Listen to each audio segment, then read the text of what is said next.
El mundo que habitamos no se construyó de la noche a la mañana. Es el resultado de decisiones, ideas y conflictos que se han acumulado durante siglos. Para entender el presente, primero hay que mirar al pasado. Esto es clave global. La historia económica es fascinante. Durante largos periodos, todo parece avanzar en silencio, sin sobresaltos, hasta que de repente, algo se rompe. Los grandes colapsos bancarios casi nunca llegan con una explosión anunciada. Más bien, se manifiestan como pequeñas grietas que nadie ve o que nadie quiere ver, mientras la confianza se mantiene firme.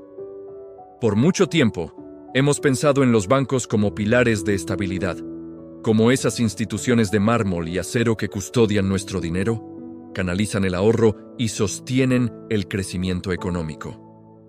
Pero, ¿qué pasa cuando esa confianza se desvanece? Cuando eso ocurre, hasta las economías más robustas del mundo pueden caer en picada en cuestión de días. Un colapso bancario no es solo un titular financiero en las noticias, es una verdadera fractura social que saca a la luz las fragilidades ocultas de todo un sistema.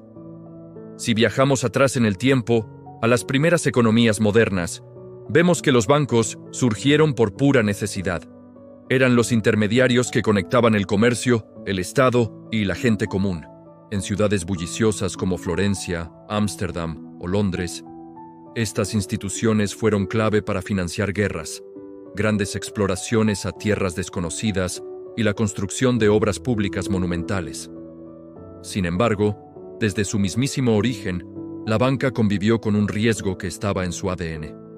La diferencia fundamental entre el dinero que la gente depositaba y el dinero que el banco realmente tenía disponible en sus bóvedas. Mientras la confianza de la gente se mantuviera, todo funcionaba como un reloj. Pero en el momento en que esa confianza se evaporaba, el colapso era inevitable. Uno de los primeros y más dramáticos episodios ocurrió en la Florencia del siglo XIV. Imaginen las poderosas familias banqueras de la época, como los Bardi y los Peruzzi. Eran tan influyentes que financiaban a monarquías enteras por toda Europa, especialmente a la corona inglesa. Durante años, sus préstamos sostuvieron conflictos bélicos y ambiciones dinásticas. El problema fue que los reyes, a veces, no eran los mejores pagadores. Cuando la corona inglesa dejó de pagar sus deudas, los bancos florentinos quedaron totalmente expuestos. Y no fue una crisis causada por un fraude masivo o una especulación loca, sino por algo mucho más simple. Habían concentrado demasiado riesgo en muy pocos deudores. El resultado fue devastador. Vimos quiebras en cadena, la gente perdió los ahorros de toda su vida, y una de las ciudades financieras más importantes de Europa quedó debilitada por décadas. Siglos más tarde, en el corazón del capitalismo que apenas nacía, otro colapso bancario cambiaría las reglas del juego. Nos trasladamos a la Francia de 1720, escenario de una de las crisis financieras más famosas de la historia. El estallido del sistema creado por un personaje fascinante llamado John Law. Bajo una promesa de riqueza ilimitada, el Estado francés impulsó un banco centralizado que emitía papel moneda. ¿El respaldo de ese dinero? Las expectativas de riqueza que generarían las colonias francesas en América. Por un tiempo la ilusión funcionó a la perfección. El crédito fluía, los precios subían y la economía parecía florecer como nunca. Pero las expectativas son frágiles. Cuando la confianza empezó a resquebrajarse, el sistema se vino abajo con una rapidez asombrosa. La moneda perdió todo su valor, los bancos cerraron sus puertas, y la población francesa desarrolló una desconfianza profunda hacia el dinero de papel emitido por el Estado. Una desconfianza que duraría generaciones. Estos episodios históricos nos revelan un patrón que se repite una y otra vez. Los colapsos bancarios no aparecen de la noche a la mañana. Se gestan lentamente, durante años de expansión económica, optimismo desbordado y una complacencia casi ciega.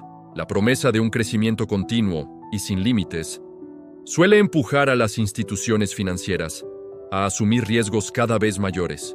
Piensan que el futuro, de alguna manera, compensará cualquier desequilibrio del presente. Pero cuando la dura realidad contradice esa promesa de color de rosa, el sistema simplemente no tiene margen de maniobra para absorber el golpe. El siglo XX nos dio ejemplos aún más contundentes y a una escala mucho mayor.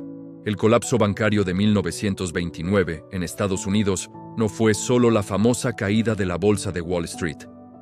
Fue una crisis de confianza en los bancos que no tenía precedentes. Miles de bancos por todo el país habían invertido los depósitos de sus clientes en activos especulativos, completamente convencidos de que la fiesta del crecimiento económico nunca terminaría. Cuando los mercados se desplomaron, los ahorradores, presas del pánico, corrieron en masa a los bancos para retirar su dinero. Los bancos, sin liquidez suficiente, no pudieron responder y cerraron uno tras otro. El resultado fue una contracción brutal del crédito. El consumo se paralizó y una gran depresión se extendió como una plaga por toda la economía global. La lección fue dolorosamente clara. Sin un sistema bancario estable, la economía real, la de la calle, se detiene por completo. A partir de ese momento, los estados entendieron que tenían que intervenir de forma mucho más activa. Se crearon seguros de depósitos para proteger a los ahorradores, se implementaron regulaciones más estrictas y se fortalecieron los bancos centrales para que pudieran responder a las crisis. Sin embargo, estas medidas no eliminaron el riesgo por completo, solo lo transformaron. A finales del siglo XX y comienzos del XXI, la confianza volvió con fuerza, y con ella, nuevos excesos. El colapso bancario global de 2008 nos demostró que incluso en un mundo supuestamente hiperregulado, los errores sistémicos podían alcanzar dimensiones planetarias. Bancos que se consideraban demasiado grandes para caer, habían acumulado riesgos invisibles a través de instrumentos financieros increíblemente complejos que casi nadie entendía. Cuando el mercado inmobiliario de Estados Unidos empezó a mostrar signos de debilidad, todo ese castillo de naipes quedó expuesto. La quiebra de una sola institución, Lehman Brothers, fue suficiente para desatar un pánico financiero mundial. Gobiernos de todo el mundo tuvieron que salir al rescate de sus bancos con dinero público para evitar un colapso total del sistema. Este episodio nos dejó una enseñanza bastante incómoda. La estabilidad bancaria moderna depende tanto de la confianza de la gente como de la intervención constante del Estado. Los bancos ya no colapsan solo por las malas decisiones de un banquero avaricioso. Ahora, lo hacen por interconexiones tan profundas y complejas que un fallo en un rincón del planeta puede propagarse a escala global en cuestión de horas. La banca ha dejado de ser un simple intermediario de dinero para convertirse en un nodo central del poder económico y político contemporáneo. En el presente, los colapsos bancarios ya no siempre se ven como largas filas de gente frente a sucursales cerradas. A veces se manifiestan de formas más sutiles, como crisis de liquidez que se solucionan a puerta cerrada, rescates silenciosos que apenas llegan a las noticias o fusiones forzadas entre entidades para evitar un mal mayor. El mecanismo ha cambiado, la tecnología ha avanzado, pero el fondo del asunto permanece intacto. Cuando la confianza desaparece, el sistema vuelve a mostrar su fragilidad estructural. La historia nos demuestra que los grandes colapsos bancarios no son accidentes aislados ni anomalías de un pasado lejano. Son, en realidad, consecuencias recurrentes de sistemas que se construyen sobre la base de expectativas de crecimiento perpetuo, una idea que, por definición, es insostenible. Cada crisis nos deja como legado nuevas reglas, nuevas instituciones y nuevas promesas de que esta vez será diferente. Sin embargo, el ciclo parece volver a empezar en cuanto la memoria colectiva se desvanece y el optimismo vuelve a reinar. Entender la historia de estos colapsos no se trata de intentar predecir cuál será el próximo.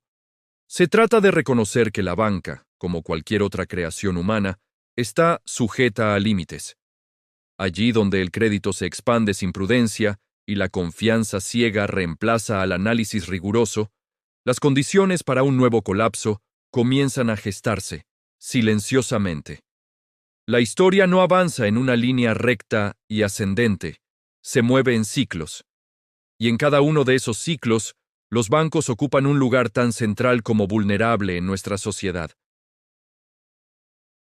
Comprender el pasado no nos ofrece certezas absolutas, pero sí nos da perspectiva, una visión mucho más amplia. Porque la historia siempre sorprende. La economía explica y la cultura conecta todos los puntos.